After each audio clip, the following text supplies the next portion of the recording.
Welcome to the Football Retro Podcast. The word welcome, I guess, is stretching it a little when you're an Australian in a place like this today.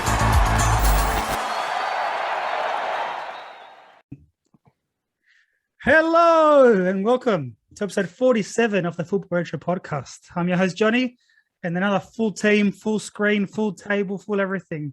How you going, guys? How you doing, Fatty? Full. Yeah, I'm good, man. Fucking long week again in lockdown. So this is a bit of a reprieve. Talk some shit, talk football. Something to look forward to. Akram? I'm doing well, as always. Excited about this topic. It's a fun one today, fun one. Lucky we've got the brain here, the stat man. The brain. Darcy, how you doing, man? Good. Good to have the club football back after the international break. Some good games over the weekend. But yeah, looking forward to today's episode. Are you excited about Benzema's hat trick or? Yeah, great game. He's scored a hat trick there, 5-2 win, and also back at the Bernabeu as well. Still under renovation, but first game there since the Clasico last year. How much would have been paying, Fatty? Celta Vigo half-time, Real Madrid full-time. That would have been a nice bet. Yeah, I reckon it would have been over at least $2.80, $3 maybe. Something like that. Would I bring Fatty's hot tips back? I reckon next week we'll come back. I wasn't asked, so I didn't say anything. The fuck you want a pigeon sent to your house with chocolate saying, please? It's not my place to step on people's toes. No comment. All right. So today's topic, it's a hot one. It's a good one. It's a fun one. I don't even know how to say it properly because Fatty sort of interrupted me pre-recording. I didn't interrupt you. I just made you doubt yourself. How's that my Okay. fault? So we're going to be talking about the Ballon D'Or. Is that right? Well, I believe the pronunciation is Ballon D'Or, which is a French translation for Golden Ball. But to settle this debate, I've done some research, so we'll see how it's pronounced here. And Well, considering the French took over most of Africa, I trust whatever you say, Fatty. Actually, it was also the English. But anyway, thanks for your fucking for your insightful comments. I think it's Ballon D'Or. Ballon d'Or. Let's have a quick listen here. Wait, sorry. Akram, you said Ballon d'Or. Darcy said Ballon d'Or. Yeah. Come on, Fatty, just give me the answer. Okay, let's hear it. Ballon d'Or. Oh, fuck. We're all off. Here you go. Who's ready to hear this? Ready? Ballon d'Or. Ballon d'Or. Ballon d'Or. So it's d'or. We've got that part. It's not Dior, so it's not a perfume. Can we call it? Dior. Can we call it Ballon d'Or? I think that's Simpsons reference. Good old Simpsons. All right. So more specifically, we can't start talking about the trophy since 1950, whatever it was given, 56. I'll also be here for 3 hours or 4 hours doing the episode. So for this episode only, let's focus on the last 20 years at least. I mean, the 80s, the 90s, but a lot of good winners, so a lot of nice lists, something we can discuss later on. But we had a request from Gam, one of our listeners, to talk about what if Ronaldo and Messi didn't exist, who would have won the Ballon d'Or during these years? So let's open it up to 20 years. Say it properly. Ballon d'Or. So let's start with 2001. So before we start, Darcy, do you remember every single winner of every year? No, I don't. I'll probably be a bit rusty. Why can't we start at 2000? I feel like 2000 is around number. Yeah, why 2001? Last 20 years, I was just being... Oh my God. All right, 2000. Who won 2000? It's a Real Madrid player. Figo. Well done. After that, when did he actually transfer? Was it 99? No, in 2000. Oh, in 2000. So he transferred and he won it straight away. Yeah, 2000. That was the year. He had a good Euros too. So did he win? That So was a great Euro. let's clarify something. Is the trophy won because of the calendar year or because of the football year? Calendar year. Yeah, calendar. Isn't it given in December? It can't be because of the football year, because the football year crosses over between 2 years, right? So if it's at the end of every year, it has to just be what happens in that calendar year. I get it, but the trophy's usually given early December. Am I right? Yeah. Yeah. So you would think that it's That's the end of the calendar year. but you think it would be like from July to June, then 5-6 months for the voting process to happen, and then the award gets given. No, I don't think they need 5 months to vote. Johnny, what is No. it? Election? No, but you know what I mean? Like, why are you living out December? Like, if it's a tight race between two players, you need at least a month for the process to happen. But where are you going to draw the line? Yeah, otherwise you're going to keep going from, just wait till December. Wait till these fixtures. Wait till the international break. Wait till something. You've got to draw the line somewhere. It does make an awkward one. I like it though, Johnny. I like it because it does offer us up opportunities to have arguments and discussions, because you are arguing about 2 seasons or so. You're arguing about the international tournaments in between and all that kind of shit. And we're going to see in a couple of these years where not everyone's going to agree on who should have won it. I don't think as well it really going to make a difference. Like if you're talking about a calendar year and if you're going to call it at the beginning of December, are you telling me someone could possibly win it in 3 weeks that shouldn't have been there? I don't think so. All right. Well, let's get to 2000. Like we said, Figo won it. Can someone guess who came second? Is it done? Fuck you. I had my Cocoa Pops today. That was an interesting one because that year Zidane won the World Player of the Year, the FIFA World Player of the Year that year. Back when they saw those 2 different awards, eh? Yeah, yeah. So to you guys, what's more important? Has more prestige? It's kind of hard to say because they've kind of been merged into 2 awards, right? So, I mean, I would have to say Ballon D'Or because the World Player of the Year doesn't exist anymore. It's kind of been absorbed. They did merge it, but then I think they went separate ways again. Is that when they made it into what, the FIFA Best Award or some shit? Yeah, but also the difference as well is that Ballon D'Or is voted by journalists. But I think the FIFA World Player of the Year is voted by national team coaches. Of 150 plus national team coaches. Coaches and captains, isn't it? Yeah, I think so. That's what I was going to say. Yeah, that's what I was going to say. The voting, the people that vote on it is different. So it's different opinions. So there you go. So there you go. Ballon d'Or is more prestigious then. If it's done by the journalists. Ballon d'Or. Ballon d'Or. But it's actually quite funny when you actually look at the people that voted in the FIFA World Player of the Year and the national team coaches from, say, Vanuatu voted and who they voted for and who someone from Kazakhstan voted for. Quite interesting names that they put in there sometimes. And obviously, their own players. But obviously you've got biased opinions as players as well. Like you may be friends with one player or the other, Yeah. so Yeah. it's all interesting. So Figo, would he have won it as a Real Madrid player because of what he did in Real Madrid or because of the Barcelona then? Akram, you go. Sorry, no. I actually was going to ask you to go because, correct me if I'm wrong, but Figo did have a great Euro, but so did Zidane. And Zidane and France obviously won it. Italy, competed in the final. Barcelona didn't win the league title that year. Am I right? No, Deportivo won the league. Yeah. So what was it that hung Figo out there like that to win in the first place, Darcy? Do you know what his performance was like? I think, for Barcelona, that towards the end of his time at Barcelona, he had a good 99-2000 campaign. It was actually very influential in them getting to the semi-finals of the Champions League that season. And, like I said, the Euros really did very well with Portugal going towards the semi-final stage there. They made obviously his transfer to Real Madrid, and he started off a bit slow at Real, but then got better and better as the year was closing out. So I think he had a case for winning it. I think he had it. Like I said, I think being a major tournament year and him playing really well that year, it's going to stand out from club football, like as you see from a lot of winners that we've seen in the past. Would you have given it to Zidane, Akram? Sorry, Johnny? Would you have given it to Zidane instead?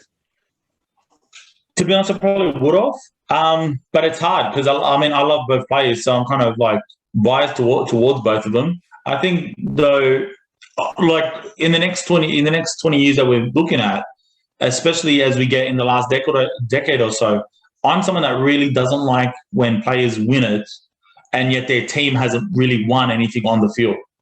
I think if you asked any player, including Figo in this particular example, what would you prefer, to win Ballon d'Or or win Champions League or win La Liga, win your league title? I think they would go for the team success. So if that's true, and I believe it is, then I don't see how someone wins Ballon d'Or without pushing their team to a trophy, especially a major trophy. It's a team sport, though. It's not tennis or golf. I mean, you can inspire your team, but it doesn't depend on you.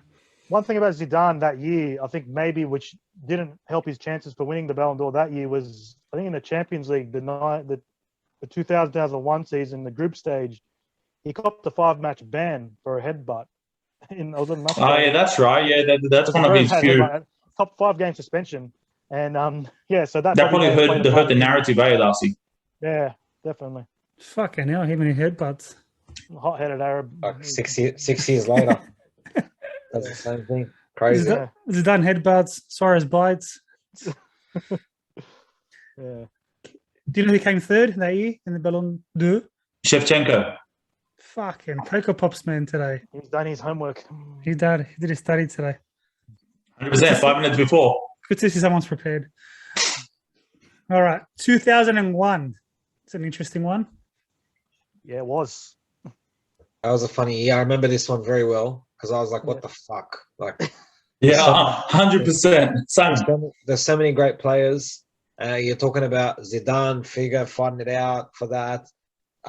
Real Madrid was, Real Madrid at the time, all these massive players and big signings, and then fucking Michael Owen pops up and wins it because Liverpool won the fucking FA Cup. Like, what's that? I think with Owen, yeah, like I said, they won the FA Cup. I know Fatty has great memories of that, beating Arsenal in the final. That's why I remember that year very well. Darcy, why are you doing jabs at Fatty, man? Come on, that's not nice. That's what we do here. I never do that. He won the domestic the cup treble. Sorry, it was a Carling Cup, FA Cup, and the UEFA Cup. And also, I think Gerard Houllier was the manager that did that. And also his hat trick for England against Germany in that qualifier in Munich. They won 5-1. The 5-1. That's right. Yeah. Look, fantastic talent, and he certainly deserves to be up on the podium somewhere. But number one, I didn't buy it then. I don't buy it now. Look, I think obviously Owen announced himself on the world stage at '98 World Cup with that goal, and then he's been ever present then. And then when did he move to Madrid? Oh, it wasn't until 04. 04. Okay, yeah. So I think he really peaked in those early 2000s, and then at that time where he moved to Madrid. So I agree with Akram. He was up there as one of the best strikers in the world at the time. I don't think he should have been a Ballon d'Or winner. Premier League overrated as usual. It just sticks out like a sore thumb. I don't know. It doesn't seem right to me. So Raul came second in that list. Yeah, he had a good. You should have asked us because I was ready, Johnny. I'll let Akram say something. Say something. What are you going to say? I just said it at Darcy. Yeah. Your turn at us. Do you think Raul deserved it? Then, if Michael Owen didn't, do you think Raul should have won it? He had a good shout for it. He had a great year with Real Madrid, top scorer for them. Won in La Liga that season as well. Took Real Madrid to the semi-finals, the Champions League, top scorer in the Champions League that season, and played a part in Spain qualifying for the World Cup for the following year. He had a good shout for it. A bit unlucky, I think, to miss out. What I don't like to see, I don't know about you guys, is just giving the award to the highest scorer, to the person who scores the most goals. I like defenders getting awarded. I like goalkeepers being rewarded. I like the defensive mid being realised for his talent, contributions to the teams. Not just the person that scores the most goals deserves the award. I agree with that. Oliver Kahn finished third on the list. Yeah, there you go. Oliver Kahn was immense for Bayern. Yeah, but that was before the World Cup, Johnny. So I think Bayern Munich won the Champions League, if I'm right. Yeah. So 100%. Like, I'm biased. I think Raul should have won a couple of Ballon d'Ors in his time. I think he's vastly underrated. I think it's criminal. It's bullshit. It's a joke. He was at the time he was the best striker in the world. So triggered. So triggered. Yeah. 100% disgusting. His work goes unnoticed. He's one of those players that achieved a lot, but How does someone go unnoticed when he's the number one all-time goal scorer in the Champions League until Leo Messi and Ronaldo pops up? To this day, still 2021, he's the top 5 goal scorer of all time. Was Raul your cousin or something? What the fuck? What'd you have in your Pecker Pops? Heroin? Or? It's just bullshit, man. It's just bullshit. He deserves a lot more recognition than he gets now, and even back then. For David Beckham finished 4th, just letting you guys know. 4th. In front of Totti, Figo, Rivaldo, Henri, Zidane. I think what got Beckham up there was his goal for England in that qualifier against Greece to get into the World Cup. I thought he was Posh Spice. I got him up there. Was captaining England at the time. Yeah, I remember watching that game live. England needed a point to qualify, and it was very, very late in the game. Free that kick. was terrible. That was terrible, that game. A free kick. I think what was it, like 88th minute or something? 89th. 90th. No, 90th, yeah. Yeah, and then Beckham shaved head. Yeah. But surely the long sleeve as well, wasn't it? It was long. Surely one free kick doesn't get you as top 4 players in the world. I think about it, but the amount of pressure and the expectation was Beckham taking a free kick, it's got to be a goal. Yeah, 100%. But Beckham was really, really like up there as a player, Johnny. You just don't like him. That's your bias showing. No, like you take away. You take away him as a dead ball specialist, and what do you have? Good hairstyles. Oh, come on, man. More to his game, man. He was the best crosser in the world at the time. Corners, through balls, long balls. He did a lot, man. He would come back. He would track back. He would run up and down the field. He'd provide width. You're just a bad person. Are you extra triggered today for some reason, Akram? Bad person. Johnny, you're just a bad person. Sorry, I apologize. All right. That's fine. 2002 Ballon D'Or. Ballon d'Or. Would have been 9. 9, yes. Yeah. So that was the year that he went to Real Madrid, right? Yeah. No, he went right after the World Cup. Yeah. Because he's Inter and Real Madrid are the clubs for winning the Ballon. Of course, the World Cup was the reason for that. Yeah, That makes sense. That's fair enough. I mean, you can't take that away from him. 2002 Brazil World Cup, especially in the final. And that 100%. Fairy tale return. What do you call it? He'd been out for so long. He'd only come back at the end of the Serie A campaign that year. And, after years of not being around, people probably didn't think he was ever going to come back. And we've talked about this so many times. He was the best player in 98, best player in the world. Yeah. 4 years later, he comes back after barely playing. And once again, he's the best player again. That's insane to me. Yeah. So he's actually finished 2nd before, which is crazy.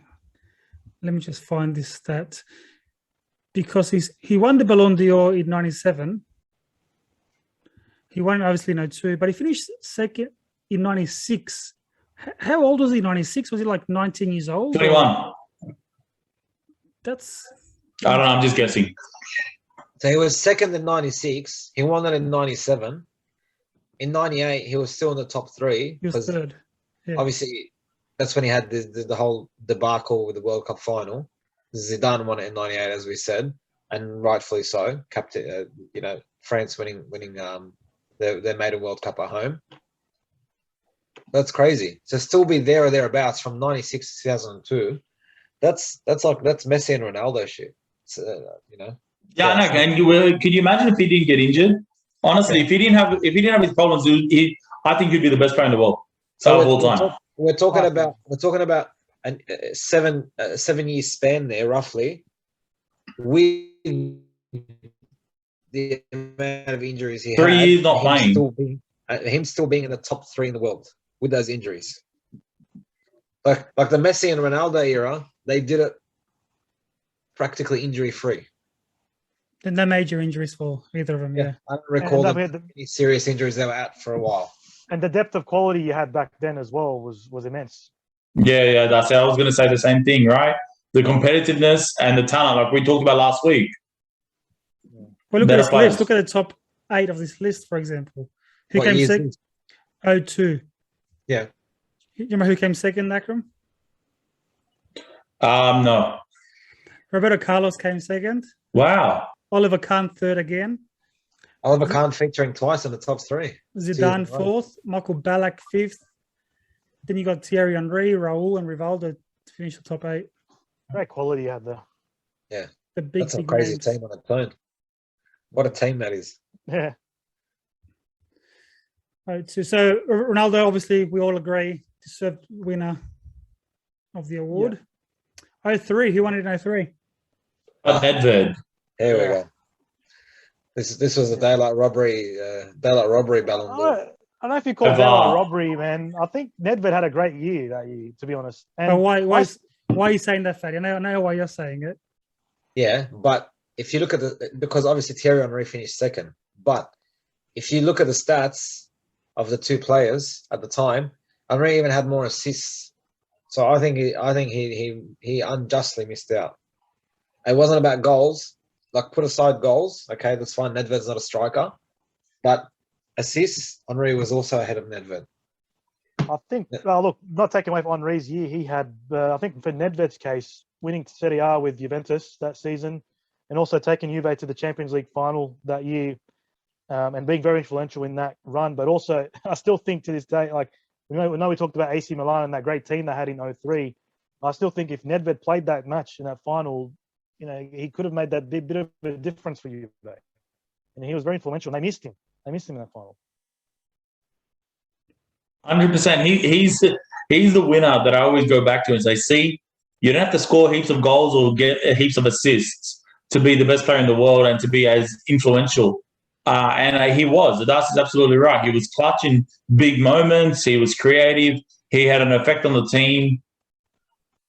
Fantastic player. Going back to what Darcy said about depth in the quality of players, this list is just amazing. This 03 list is first Nedved, then you got Henry, Paolo Maldini came third, Shevchenko, Zidane, Van Nistelrooy, Raul, Roberto Carlos, Buffon, Beckham, Ronaldo, Larsen, Del Piero.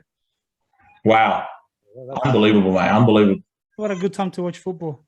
Yeah, it was. And great to be that we were able to live that time as well, to be around it and enjoy it. Yeah, it was great era. Is that when Arsenal did the Invincibles? Invincibles was 03-04, so yes, it was part of that. Part of that season was for that Ballon d'Or, because as you mentioned, the seasons overlap; they go through the calendar year. But that was the start of that Invincible season, 2003. So obviously, you think Henry deserved the award. I believe Henry unfairly. I mean, not unfairly, because not taking anything away from Nedved. I get it. It was probably a difficult one to call, but any other year, I think Henry walks that one in. 04 was a little bit of an interesting one. Yeah. No, I agree. 04 with obviously Shevchenko won it. Yeah. And even though Shevchenko is an amazing player, you don't picture him as a top player, best player in the world. Well, it was it was a devastating striker. His Milan days. We spoke about this in the Milan episode last week. Those early 2000s, Shevchenko was devastating. He was a devastating striker.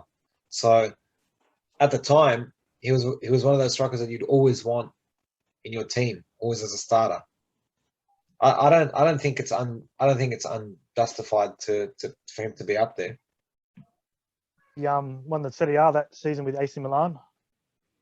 I recall, yeah. Do you know? Yeah, and I guess what do you call it? Was in the same calendar year as the Champions League win, right? 03.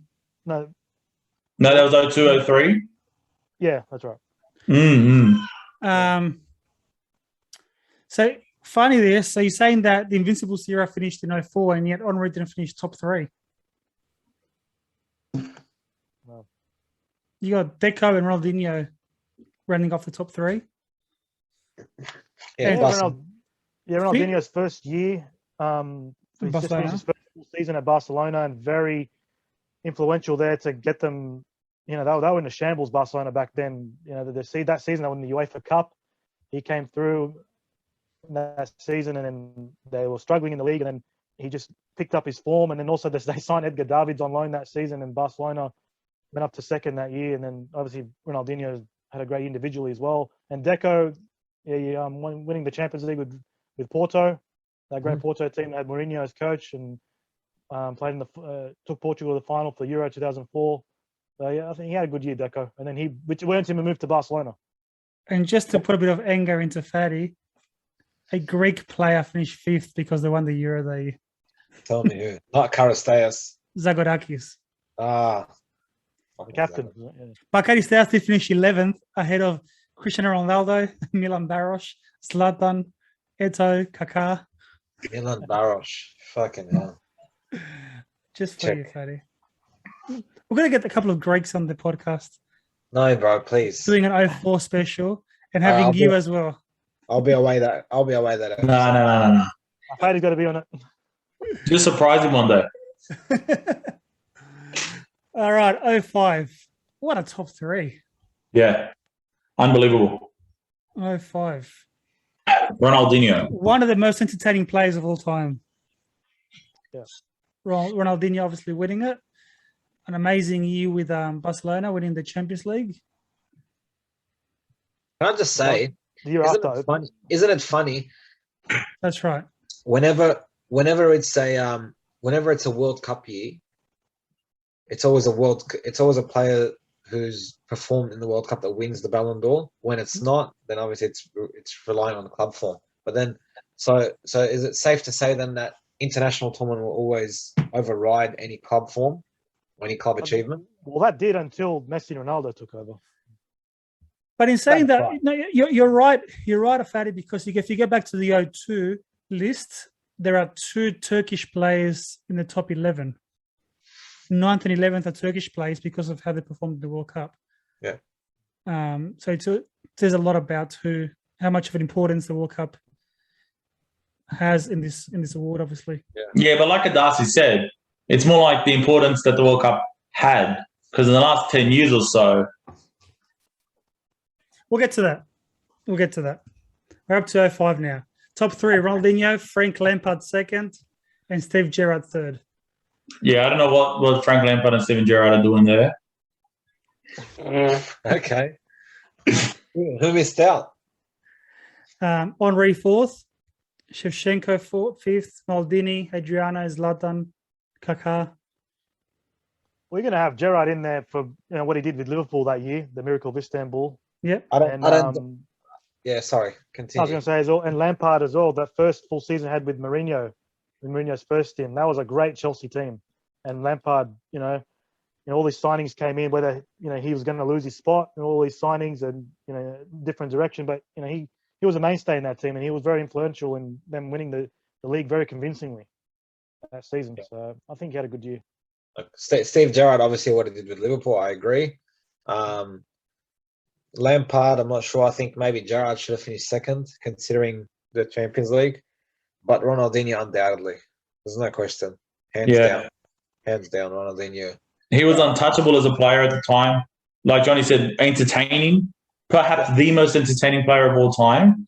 But in this period of time, it was entertaining, but with results. Like, he was untouchable. And it's hilarious that, like Darcy touched on Barcelona and how much of a shambles of a club they were. But at the same time, that year that he went to Barcelona, Real Madrid got David Beckham. And it was tossed up. Ronaldinho, David Beckham. Different type of player. Oh. I like the 06 winner. I like that he was given. I like the 06 winner. I think everyone does, Johnny. I think everyone does because of the reasons you've already outlined before. Yeah. I like that it was given to a defender. And as you said, Fabio Cannavaro, he was immense that World Cup. Absolutely immense. Every game of that tournament, rock solid, leading the way for Italy, the best tournaments I've seen him play in, Yeah. Who won the best player of the tournament? Was Zidane Yeah, in 06? Yeah. but no one even talks about it because of what happened. Yeah. Yeah. Here's a question: if Zidane wins the World Cup, is Zidane the Ballon d'Or winner? Without question. Yes. Yep. Okay. It's a very easy question you posed. Fuck, sorry for asking. Jesus. Well, in Can saying I that, ask you a question, saying buddy? that, sorry, in saying that he finished 5th on this list. Yeah, Zidane. but it's because of the narrative, Johnny. Because he got sent off again. Headbutt. Yeah, like, you know, if they won, like, of course, no, 100%. But can I ask you guys a question? If Nesta wasn't injured for that World Cup, I don't think Cannavaro would have got it, do you? What do you think he would have played? Not instead of necessarily Cannavaro? Nesta, where Nesta might not have got it, but they would have split the votes.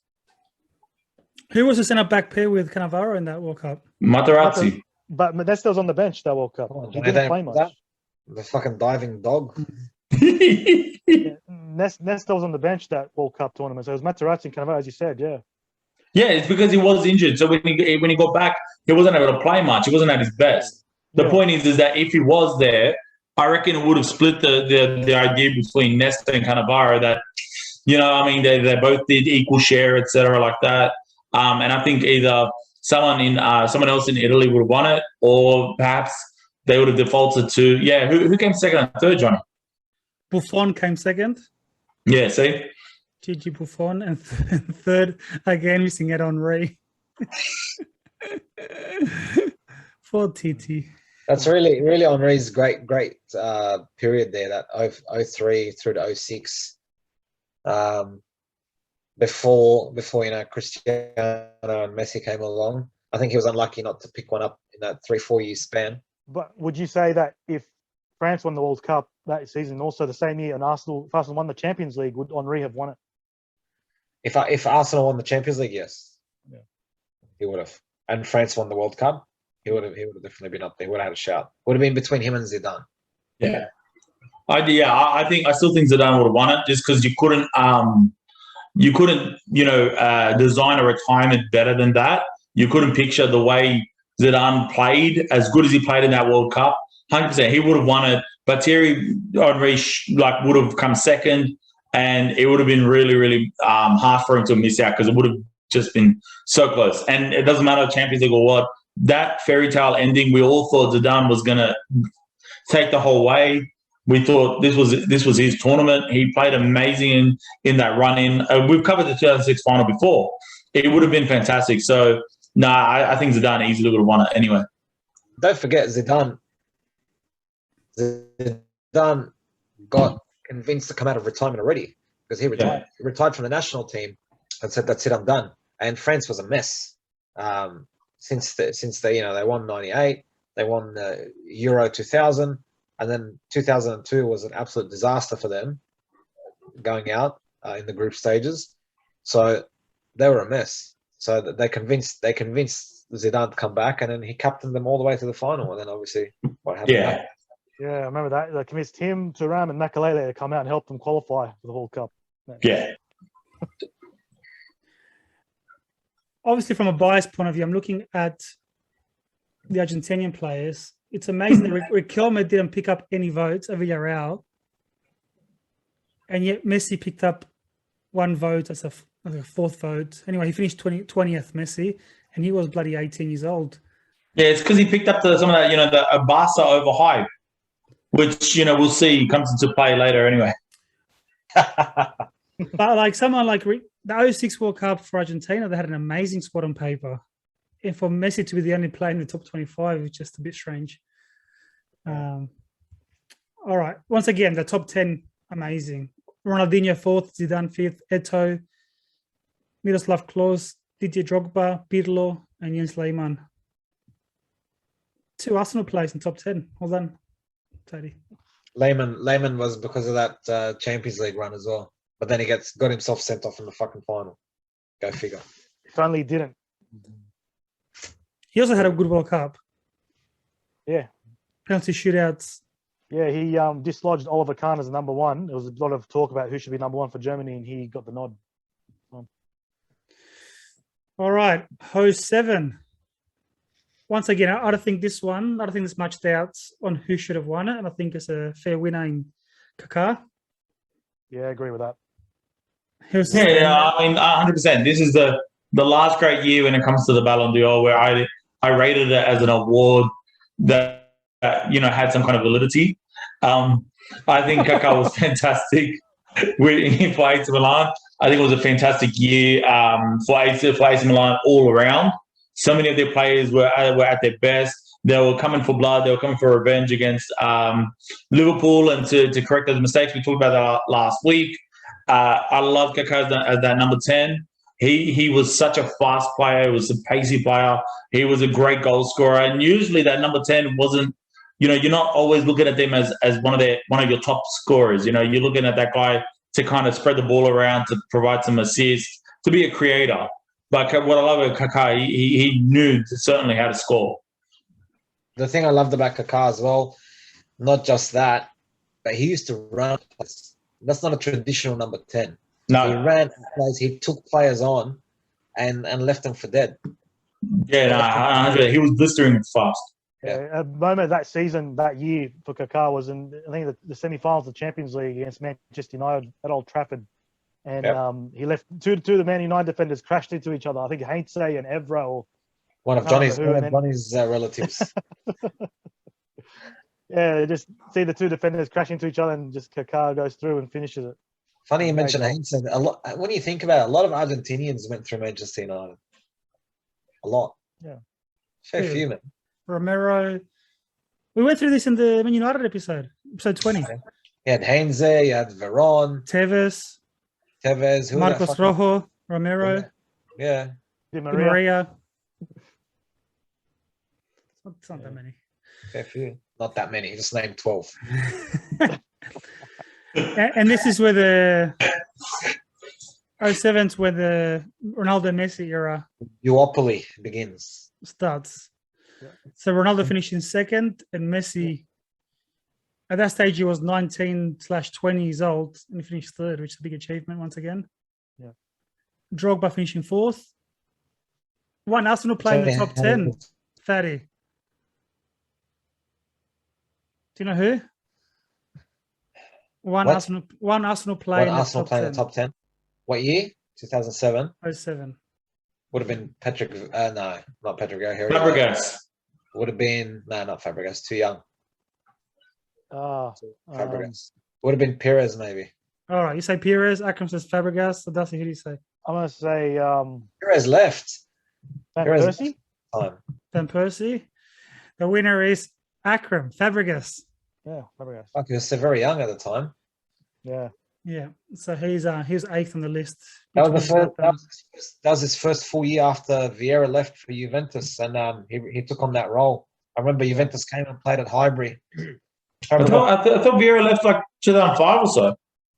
5-6. Yeah, but Fabregas came in just after that. Fair enough. Yeah. And there was a Champions League game. It was at Highbury before we moved to the Emirates the following year. It was the last season at Highbury actually, because we were wearing the claret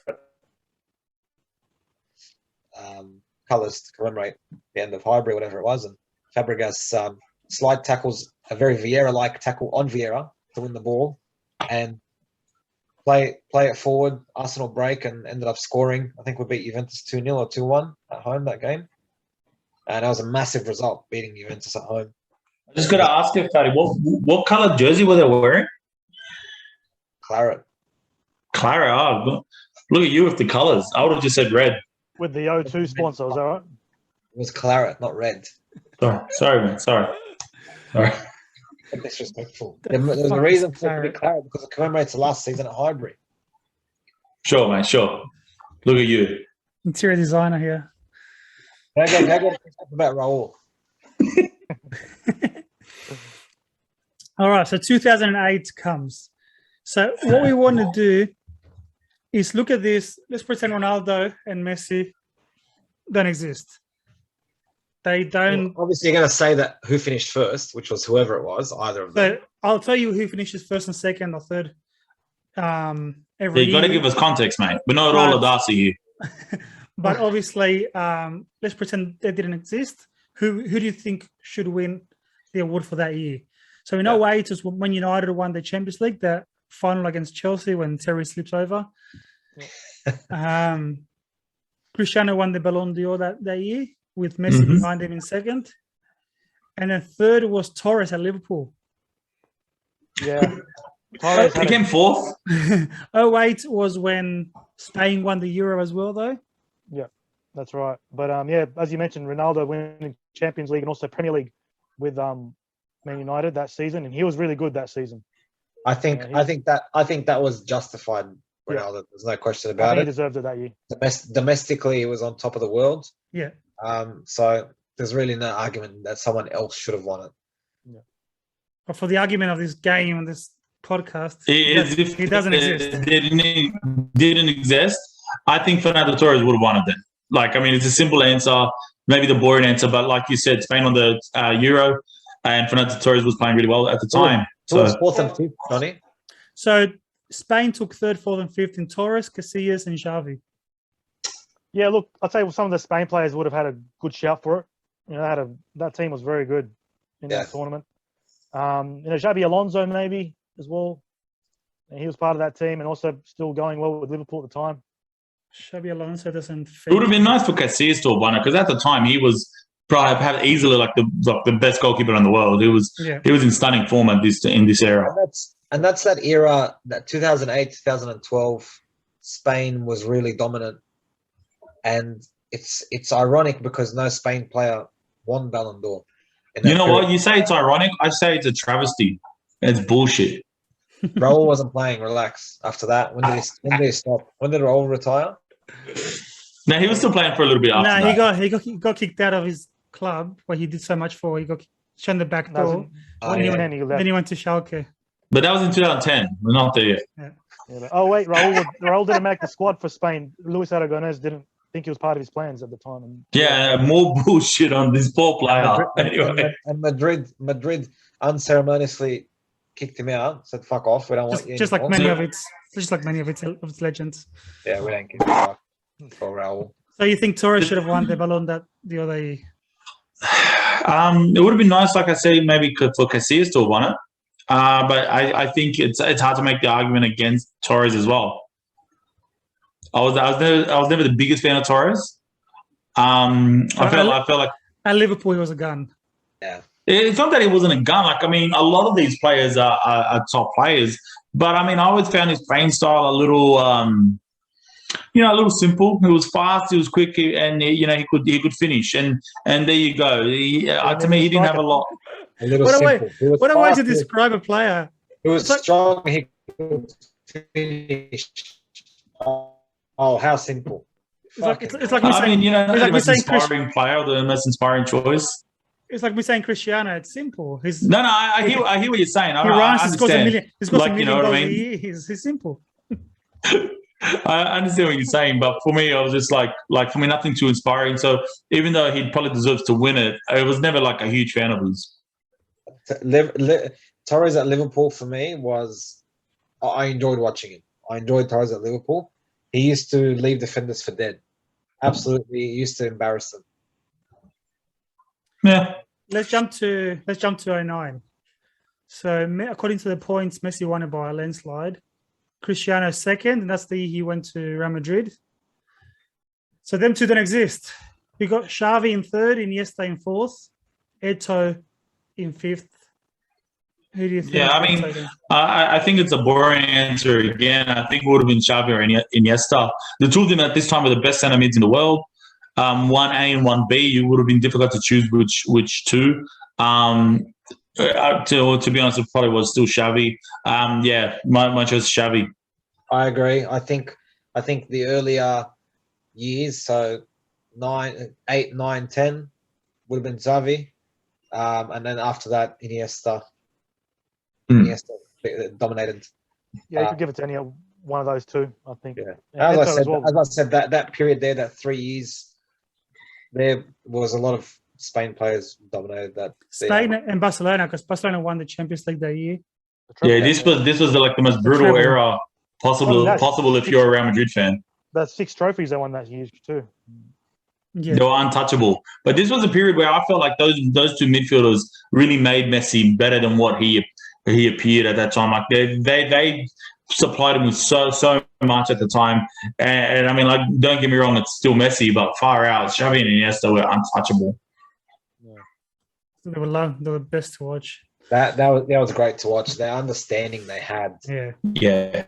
That midfield and players going forward, that fluidity. The fluidity, the subtlety, the finesse. You know, the way they played and the way they got their team playing. It's so painful to reminisce. As well, Busquets behind them as well, marshalling in front of the back four, just behind Xavi and Iniesta as well. Yeah. They made everything. They made, like, especially both of them, Xavi and Iniesta. They made everything look so easy. Yeah, it was all 1-2 touch. Yeah. A lot of goals. If you go back and look now, it's unbelievable. Like, and it's thinking 1-2 steps ahead of what's actually going to happen, which is crazy. That's why Iniesta's nickname is the Brain. So Stealing Nadas's nickname. All right, 2010. This way, Akram's going to get angry. This was an interesting one. Look, no one thought Messi was going to take it. I don't remember the year he had at Barcelona. Won the league. So obviously, it wasn't the greatest World Cup. Won the league.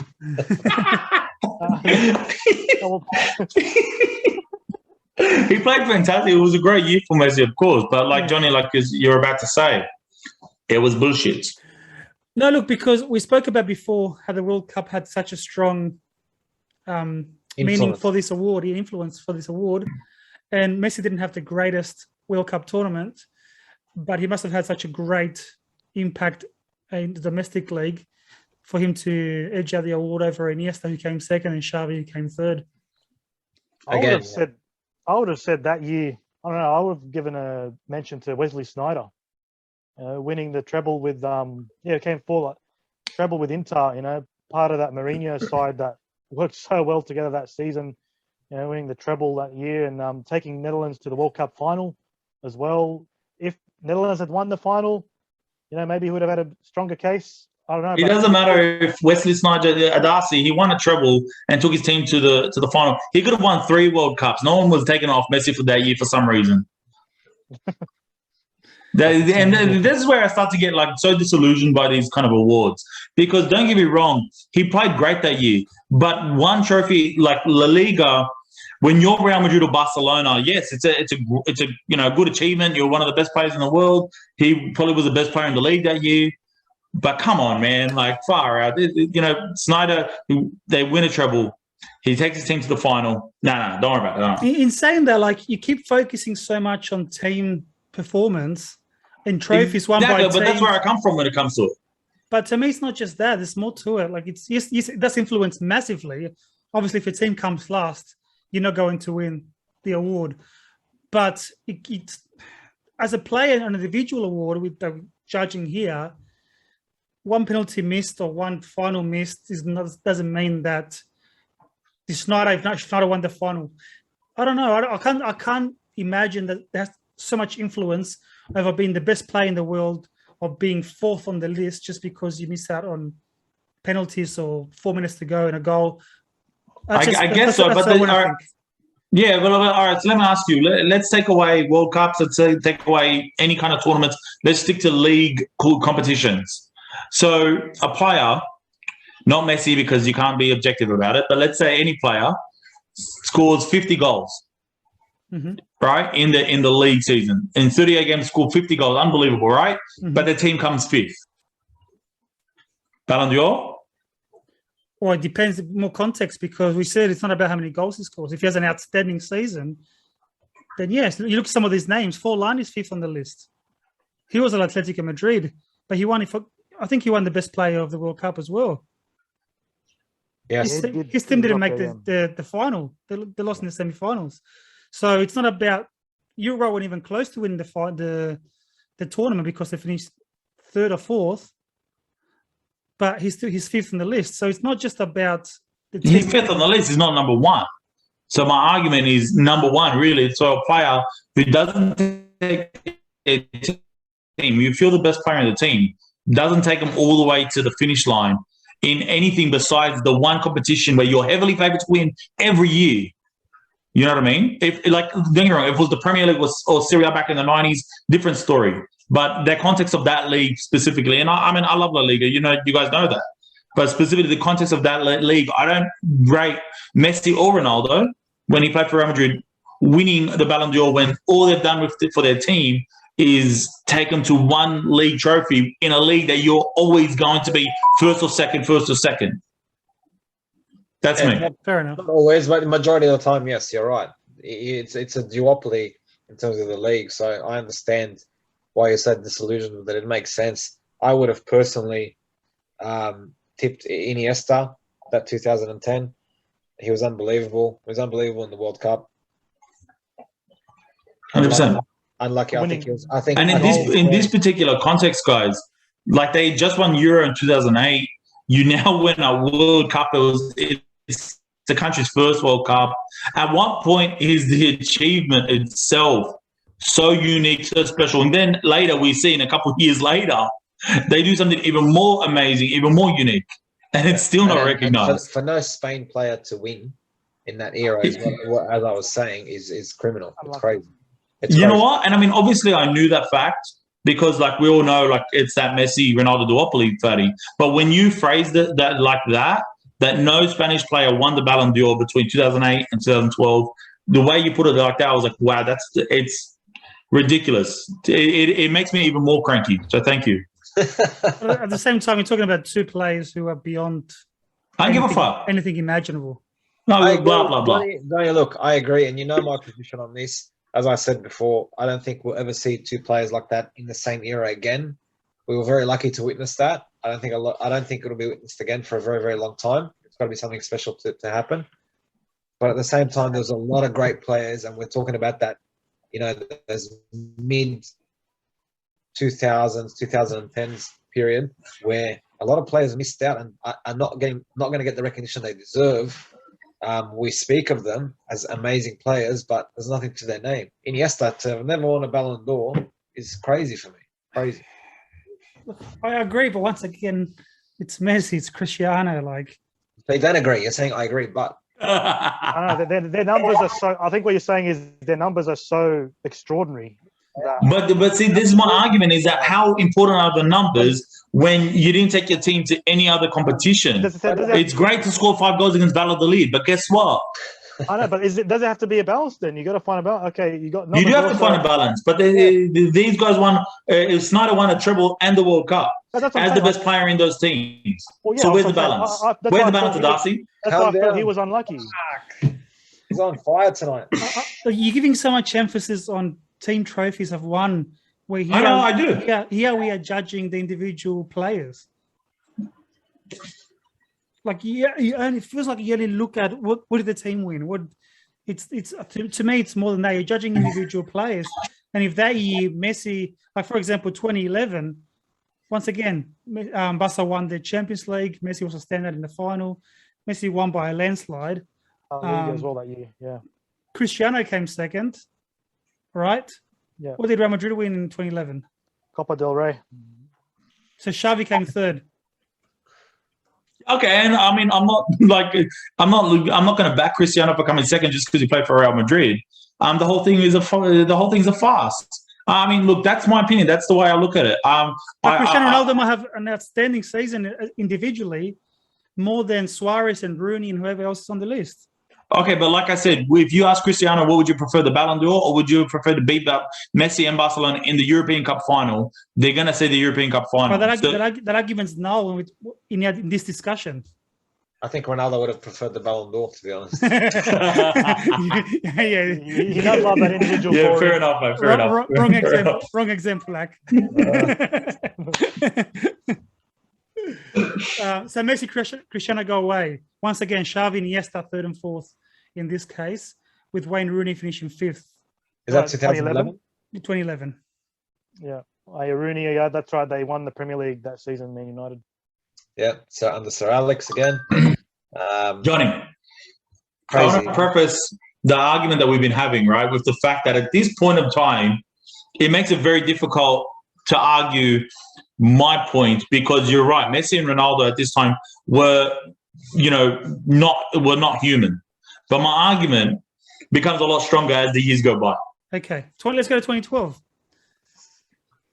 Let's go to That means the 2012. argument. So that means the argument's invalid now because you just. It's not invalid. It's just that it's not as strong because they are really superhuman. But in a couple of years, you can see there's years where the Hang logic on. you're We're talking about a applying. couple of years. We're talking about now. So you I know. contradict I'm just saying. All right, Messi once again, 4th Ballon d'Or in a row. What year was this? 2012. So Spain won the Euro. Well, how did Portugal go in the Euro? Portugal, okay. I think that season, Cristiano, that year, Ronaldo deserved the Ballon d'Or over Messi simply because what he did for Portugal at the Euros, he had led them to the semis, played well. But also that year, Real won La Liga with the record points total as well, and he had a great season. But wait, wasn't this the year that Messi broke Muller's record since 1971 and scored? Well, he did. 70... That's right. He did score 91 goals in the calendar year. But did you find the balance? I don't know. Where do you find the balance? Balance. So, Balance door. There's no balance. I mean, it's hard to argue with 91 goals. I get it, but clearly there's no balance. Clearly, what really matters is your stats. Fair enough. It's hard to argue with 91 goals, but It is. fuck. I'm still gonna argue with. Like, No, I'm sorry. That's one of the hardest ones to argue. The others I can understand. Yeah. Spain players. 91 goals is hard to fucking argue, bro. Like, fuck it. Which of these Ballon d'Ors are you going to actually give Messi? That's what swayed in the vote. That's such a high number that no one's going to ever achieve, I think, in our lifetime again. Yeah, 100%. No, I get it. So 2012 is one that I would give to Messi. Once again, Messi, Cristiano don't exist. 3rd and 4th, Iniesta and Xavi. Yeah, again, very influential for Spain. I feel like we need to get out of this period because we're kind of repeating ourselves. I think, yeah, like that again, the Euros, Spain totally dominant. You know, the way they won that final against Italy 4-0, and then pulling the strings in the midfield. Yeah. You know, and yeah, just I think, yeah, very, very well deserved. That's why I said that era, 08 to 2012, for no Spain player to get to I mean, they were there, obviously, in the top 3. 2 of the top 3 were Spanish players a couple of times, but fuck, I don't know. As he said, let's just move on from that era. Funny, Torres won. There you go. Torres won the Champions League and the Euros. He's not even mentioned on the list either. So yeah, but don't forget for Chelsea though, he wasn't like the influential player was at Liverpool. Like, he wasn't even a starter. His great moment was that goal against Barcelona. He scored that goal, that breakaway goal against Barca. You're right, where fucking they were pushing hard to get a goal, Barcelona, and then on the break. He rounded fucking, was it Valdez? Yeah. Rounded Valdez and tapped it in. Fucking, and everyone thought he was going to miss because he was rubbish for Chelsea at the time. I saw him, I'm like, fuck, he's missing this. All right, 2013, Cristiano won this one, edging out Messi. 3rd, Frank Ribéry.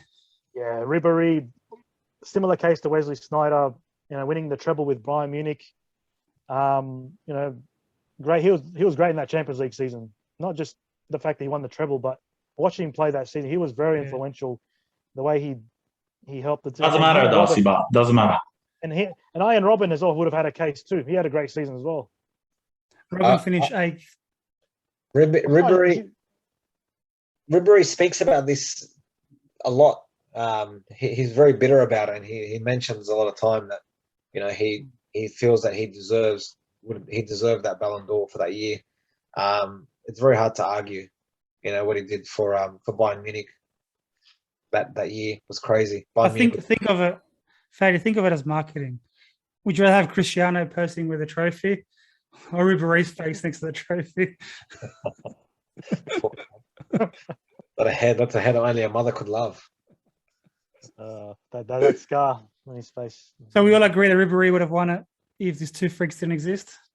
Yeah, I'd say so. And Ian Robben, a close shout as well. He had a good season too. You mentioned Robben. Van Persie was in front of him. Yeah. His Man United days. Yeah, that was his first season at Man United, winning the league. After, who won 2012? Was it United? Was it Chelsea or City? Man City. Was that City's first one? I thought City was Aguero's, wasn't it? Yeah. Right. Yeah. May of 2012. Yeah. So Van Persie went to United. Ended up winning the league his first year there. So obviously it was a big impact. 2014, obviously the World Cup. Yep. In Brazil. Cristiano won by a landslide. So Real Madrid had a big year that year. It's funny again because now the last 2 World Cups, doesn't matter who won, who performed in the World Cup, doesn't mean shit. All Euro, all Copa America. Oh, I think, look, That means shit. I think 06, you look Cannavaro. Once again, Ronaldo and Messi are exception to the rule because of how much of a freak they are. I think we'll go once these guys retire, once the level goes down, we'll go back to seeing that in this award. Once again, Darcy, what was Cristiano's season like in 2014? Yeah, won the Champions League, Real Madrid, for La Decima, the 10th European Cup. He's his first one with Real, and also won the Copa del Rey that season as well. And they came, I think, second or third in La Liga. And no, didn't have a good World Cup actually. They got Portugal knocked out in the group stage. Yeah. So, but that club form, I guess, trumped it for him. There you go. Neuer finished third. Bit of a surprise there. I mean, World Cup winner. But Neuer was very prominent. Came up that year or so, and then he was very one of the first keepers, with the ball, comfortable with the ball at his feet, and everyone was talking about him. So he got a lot of attention at the time. Yeah, he was huge when he was at his peak. I think before his serious injury picked up, he was very big in that time. All right, so after Ronaldo and Messi, you had 4 Bayern Munich players. You had Neuer, Robben, Müller, and Lahm. I don't agree with Lahm. Lahm, I feel, was a bit overrated in that, but the others I agree. So who would you have given the Ballon d'Or to?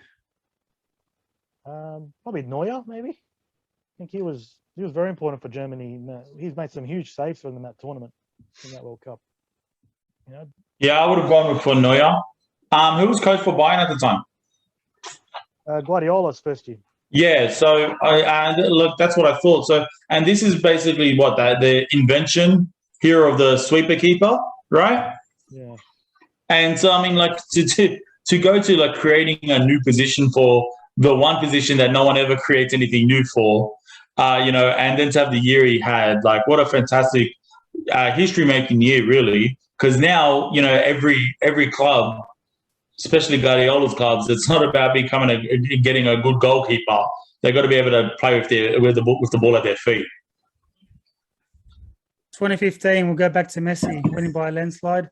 Ronaldo second, and then you got Neymar coming in a third. That's when the MSN trio. Yeah, He's not happy about Neymar. The treble winning year for Barcelona under Luis Enrique. So take away Messi and Ronaldo. Neymar third, Lewandowski fourth, Suarez fifth, Thomas Müller sixth. Who would you give it to, Fatty? Lewandowski or Suarez? Suarez was devastating at the time. Lewandowski's always been devastating. I don't think the guy's ever not been devastating, to be honest. And for him to miss out, again, is one of those players that I feel like what a shame he hasn't got that. And we've seen him at his peak and we've seen what he can do. And it's not just like, oh, yeah, he's a good striker. He's fucking lethal. Like, he did it at Dortmund, did it at Munich. He does it for Poland with no great players around him. So you can't say, oh, this is because of the players around him. He does it everywhere. For him not to get that recognition is a shame. Look, to be fair, I think we all agree here. It's unfair he didn't get it when COVID happened. I mean, football was played. There's no reason why the award couldn't have been given out. And everyone agrees that he would have won it comfortably. So I don't think in this case it's a Messi or Ronaldo thing stopping him from getting an award. It's the organisers not wanting to hand it out on COVID. No, but at the same time, look at it as well. You're talking about 6 years ago, 5-6 years ago. For that whole period, he was still dominant. He was still a dominant striker. So he could have won it then, and he still should have won it last year. What does that tell you? He's performing at that level. He's performing at that level continuously, being in the top 2 or 3 in the world. He deserves one, 100%. So, Darcy and Akron, give me a name. We're running out of time here. Give me a name. 2015. Neymar. Suarez. Suarez. Fucking Neymar. Neymar doesn't deserve one then. Neymar will die and he won't even get one and he won't deserve one. 2016. Ronaldo won it, Messi second. Ronaldo won it by a landslide. Griezmann third. Oh, yeah. Madrid. Yeah, Griezmann took Atletico to the final, missed out. Real won it, and Ronaldo and adding another Champions League medal to his Wow. accolades there. This list is very strange. So top 6 players are off in the Spanish league. You got Griezmann third, Suarez, Neymar, Gareth Bale. Yeah, that was at a time when La Liga was still quite strong, in the Spanish teams are still performing quite well in the European competitions. So And Fatty, 2 Leicester players, 7th and 8th. Mahrez and Vardy. Yeah, that's look. I mean, Vardy to be even mentioned in that list is crazy considering where he's come from. I understand Leicester City winning the Premier League was a massive achievement.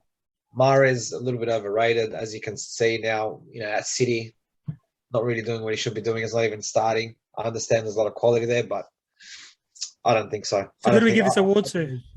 Hey, 2016. Who do we give it to? I think Suarez would have been a realistic shout considering he was there again the year before. Oh, that's the Akram. instead of Ronaldo or Messi, I would say Toni Kroos. Different. He had a good season. Random. He was kind of one of the unsung heroes of Real Madrid that season. You know, not many people talk of him. He just does his job quite well, and yeah, I thought he had a shout. He finished 17th on this list. So if Cristiano Ronaldo and Messi didn't exist and Real Madrid still won the Champions League, that means Gareth Bale played even better and he should have won it.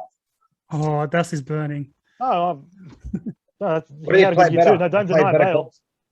Played better golf. Sorry, Darcy, man. Don't be upset. No. You've been fired up all afternoon, all evening, man. I Don't like be Bale upset. back then. I like Bale back then. Oh, Fatty. Adati, you want to fire him up? Just say one word. Raul. Fatty. What do you mean that? It burns me just as much. Here we Yeah. go. Ronaldo won it by another landslide. Messi second. Neymar third again. 2017. Yeah. Bro, I don't understand. So you got Neymar, Buffon, Modric, and then Ramos in 6th. Yeah, Look, I feel Ramos for me would have been one that should have won thing. Would have been the second defender, you know, since Cannavaro, if we're talking about the last 20 years. That should have won a Ballon d'Or. He was immense. He was immense for Real Madrid. Leadership, everything. He encompassed everything as a complete player. Yeah, I totally agree. Ramos or Modric? Ramos. Yeah, I totally agree, Fatty. You're absolutely right. 2 Champions Leagues in a row. It's not been done for, ever with Champions League, and it's not been done for European Cup since the 70s, or since since like this. Munich and Sorry? Ajax, I think. I know Milan did the double in the late 80s. Yeah, that's right. Yeah, you're right. So for me, history making right there. Loved it. Ramos all the way. Or Neymar. Or Modric. Fuck off you, Neymar. I'm just glad he's never going to win one. So He won one in a few months. 2018 was when this has stopped, and we don't have Ronaldo or Messi up there. Yeah, absolutely. So Modric deserved the winner then? Yep, I agree. I think what he did that year was amazing. Part of that Real Madrid team that won 3 Champions League titles in a row, influential in that, and also what he did with Croatia in the World Cup. How he played his heart out every single game and got him to the final. There, and it was very good to see a defensive mid or box-to-box player recognised finally for the. I think very hard to argue against Modric that year, as you said. No, 100%. 100%. Like Modric was fantastic that year. Did he win Best Player of the World Cup as well? I think he did. Yeah, I think so. I think he did. It was either him or Mbappe. No, he did. Yeah. Mbappe is so disappointing. I was so disappointed in Mbappe at the Euros. I don't know what the fuck happened to him. Disgusting. So I feel like his ego's inflated a little bit since the 2018 World Cup. Yeah. Seeing it at this Euros just gone. I don't know. Doesn't seem right. He doesn't have that hunger. He doesn't have that hunger, and he doesn't seem grounded. Whereas previously he was grounded, he was hungry, he wanted to do this and that. Now it just feels like he's too big for his shoes. I don't know. Yeah. Can I say with the Modric win, what really sucked was the amount of crap that was going on in terms of the narrative in the media and in social media about how Modric probably didn't deserve it. Like, what was that garbage, man? Like, we all heard it. Where Messi should have won, or Ronaldo should have won, and everyone wanted the duopoly to continue, and Modric didn't deserve to win it. I thought that was a joke. It took away from the moment of breaking that duopoly. And can I say, not the most classiest move from the two boys for not showing up for the award for Modric at the time. What kind of bullshit was that, Johnny? I was actually going to mention that. Aki just beat me to the Ronaldo and Messi not showing up. That was not classy, Johnny. Not classy at all. Because obviously they get told prior whether they've been shortlisted or won it or whatever, and they must have known that they weren't getting it. So they're like, fuck this, so I'm going to go. Yeah, that's the point. Let's jump to the last one. Who was second and third, that year? For 2018. I think Cristiano would have been second. And Griezmann third. Fuck Griezmann. Because France won the World Cup, that's why. And probably the Europa League with Atletico. Nah, I don't rate him. Sorry. He came out saying he thinks he should have won it that year. Oh, please. What a joke. These French have delusions of grandeur. What's wrong with it? Well, don't forget the awards founded by France Football Magazine. So, could be into that. Yeah. And they didn't give it to him. Good on him. That's fine. At least they're being impartial. Save your anger for this moment. It's the last Ballon d'Or that we're going to be talking about. Here we go. So Messi won it. Van Dijk just missed out in second place. I definitely don't think Van Dijk should have won it. Well, if Messi and Ronaldo Cristiano finished third, if them two didn't exist, Van Dijk. No. Yeah, come on, buddy. Wait. It gets better. Was it only a short list of three? No. I can give you fourth and fifth. Sadio Mane and Mo Salah. I get off it. I'm not even. Wait, 6 Mbappe, 7 Alisson, the goalkeeper. So who would you give it to? Thanks, buddy. See you next week. Give it to someone. Come on. I can't give it to any of them. Lewandowski finished 8th. Honestly, Mo Salah.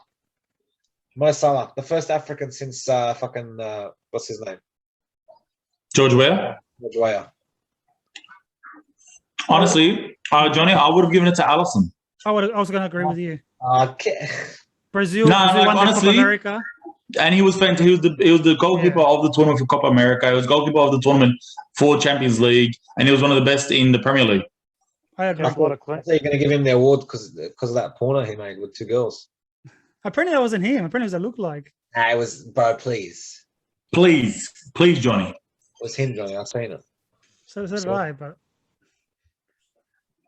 So 2020, obviously we spoke about not being handed out. 2021, who do you think? Give me one name. We spoke about this before. We said 2020 should have been Lewandowski. Lewandowski, we all agree Lewandowski would have won in 2020.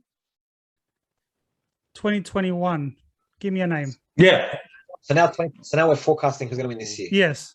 Just give me a name. I don't want argument, discussion, context. We ran out of time. So just give me a name. I'm going to say Messi. I'm going to say... Oh, yeah, because he won the fucking tournament after 65 years of nothing. Jorginho. Who? Jorginho. Nah, I don't agree. He's won the match trophies, team trophies, but he's not the best player in the world, in my opinion. Prior to the Euros, there was a big case for Kante. I think the way that France is very disappointing. I think Kante drops out of that race. It's going to be, you know what? Football was very on and off, and we're in a bit of a transition period. It's very hard to find someone that was consistent or performing at a level that deserves to be there.